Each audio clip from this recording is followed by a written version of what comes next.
La parcelle est située entre une maison de retraite et un siège social. Et donc c'est une toute petite parcelle de 900 mètres carrés. La dimension de la parcelle a beaucoup de conséquences sur le projet puisque nous avons décidé de remplir entièrement ces mètres carrés qui sont très précieux. Et ce qui fait que le projet a dû être imaginé en phases, et ce qui complique énormément la phase chantier, mais qui a aussi une incidence sur la phase conception du projet. On a d'abord une première partie du bâtiment qui est une sorte de socle qui est en R+1, donc qui monte à 6 mètres de haut, donc qui est relativement bas. Et puis la partie arrière qui, elle, monte en R+9. C'est une tour qui est divisible par étage, voire même les étages ont été imaginés pour aussi être divisés en deux. Donc ça va aller du bureau de 150 mètres carrés pour le plus petit à 300 mètres carrés, c'est-à-dire un plateau complet, jusqu'à même tout le niveau R+1 qui lui prend quasiment 900 mètres carrés. Ça a été très important pour nous de réfléchir aux usages du rez-de-chaussée. Et la complexité du projet, c'est que la tour, c'est-à-dire le noyau de circulation, doit se trouver sur l'arrière. Donc il faut bien entrer côté rue et traverser tout le hall pour aller chercher les ascenseurs et les escaliers. L'ambiance qu'on a imaginée dans le hall, c'est une ambiance chaleureuse.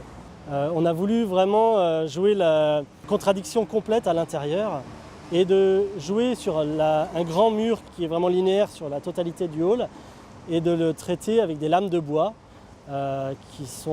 qui apporteront une certaine chaleur. Et ensuite, c'est avec ces lames de bois qu'on va jouer avec des accroches pour pouvoir y glisser les vélos.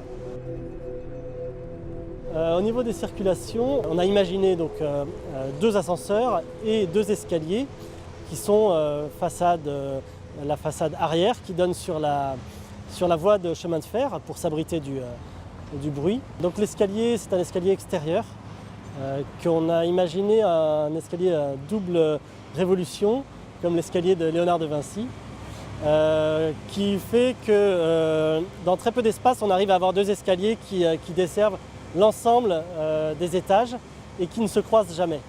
L'intérêt de cet escalier à double révolution, c'est avant tout desservir tous les plateaux, de gagner en place, de faire office d'escalier de secours pour l'ensemble de l'immeuble en très peu de place. Chaque escalier dessert un côté du plateau.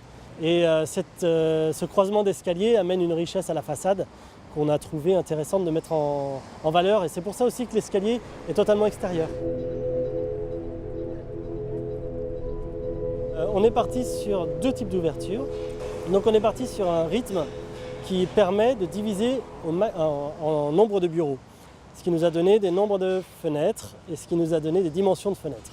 Ensuite, on a voulu ajouter des grandes ouvertures parce qu'on peut aussi avoir des grands bureaux, on peut avoir des salles de réunion et ça nous permet de rythmer la façade.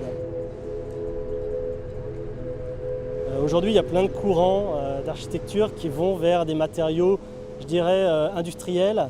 Ça a été beaucoup le cas sur l'île et d'un commun accord, on a choisi plutôt de partir sur un matériau un petit peu plus noble. Alors l'emploi du zinc, on l'a vraiment traité plus sur son aspect peau d'écaille.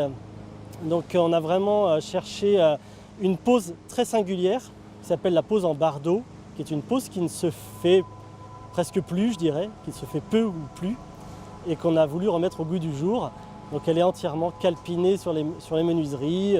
Voilà, on a fait un travail fin de calpinage pour que ça paraisse le plus discret et le plus simple possible.